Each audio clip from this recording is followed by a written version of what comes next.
അസ്സലാമു അലൈക്കും വറഹ്മത്തുള്ളാഹി വബറകാതുഹു. ബഹുമാനപ്പെട്ട കഅബുൽ അഹ്ബാർ റളിയല്ലാഹു അൻഹു താബിഈകളിൽ പ്രമുഖനാണ്. അഹ്ബാർ എന്ന പേരിന് കാരണം പൂർവകാലത്ത് മഹാനവറുകൾ യഹൂദി പണ്ഡിതനായിരുന്നു. അപ്പോൾ യഹൂദികളുടെ പണ്ഡിത സഭയ്ക്ക് ഹിബ്ർ എന്ന പേരിൽ അറിയപ്പെട്ടു.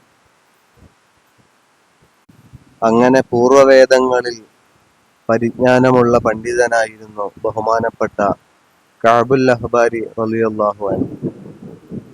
തിരുനബി സല്ലല്ലാഹു അലൈഹി വസല്ലമ തങ്ങളുടെ ജീവിതകാലത്ത് അദ്ദേഹം ജീവിച്ചിരിപ്പുണ്ടായിരുന്നു എങ്കിലും തിരുനബി സല്ലല്ലാഹു അലൈഹി വസല്ലമ തങ്ങളുമായി സന്ധിക്കാനുള്ള സാഹചര്യം ലഭിച്ചില്ല. നബി സല്ലല്ലാഹു അലൈഹി വസല്ലമ തങ്ങൾ ഹിജ്റ പോകുന്ന വേളയിൽ അദ്ദേഹം ഇസ്ലാം സ്വീകരിച്ചു എന്ന് അഭിപ്രായമുണ്ട്. ഏതായാലും ആ ഹിജ്റ പോകാൻ കഅബുൽ അഹ്ബാർ റളിയല്ലാഹു അൻഹുവിന് സാധ്യമായില്ല. തിരുനബിയുമായി സംഗമിക്കാത്തതിനാൽ അദ്ദേഹം സഹാബിയല്ല. എന്നാൽ ബഹുമാനപ്പെട്ട ഉമർ റളിയല്ലാഹു അൻഹുവിന്റെ കാലത്ത് അദ്ദേഹം മദീനയിലെത്തി.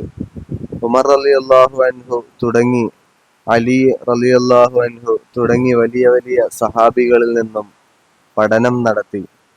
ബഹുമാനപ്പെട്ട അബൂ ഹുറൈറ റളിയല്ലാഹു അൻഹു, അബ്ദുല്ലാഹിബ്നു ഉമർ റളിയല്ലാഹു അൻഹു, അബ്ദുല്ലാഹിബ്നു സുബൈർ റളിയല്ലാഹു അൻഹു, അബ്ദുല്ലാഹിബ്നു അബ്ബാസ് റളിയല്ലാഹു അൻഹു തുടങ്ങിയ മഹാന്മാരൊക്കെയും ഈ കഅബുൽ അഹ്ബാർ റളിയല്ലാഹു അൻഹുവിൽ നിന്നും വൈജ്ഞാനിക പാഠങ്ങളെ പകർത്തിയെടുത്തിട്ടുണ്ട്.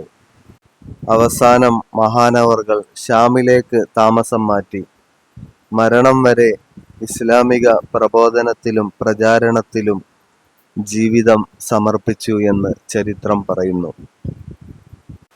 അപ്പോൾ പൂർവവേദങ്ങളിൽ നിന്നും വിശുദ്ധമായ ഖുർആൻ, ഹദീസ്, വിജ്ഞാന ശാഖകളിൽ നിന്നും വൈജ്ഞാനിക സമ്പാദ്യം ലഭിച്ച മഹാനാണ് ബഹുമാനപ്പെട്ട കഅബുൽ അഹ്ബാർ റളിയല്ലാഹു അൻഹു.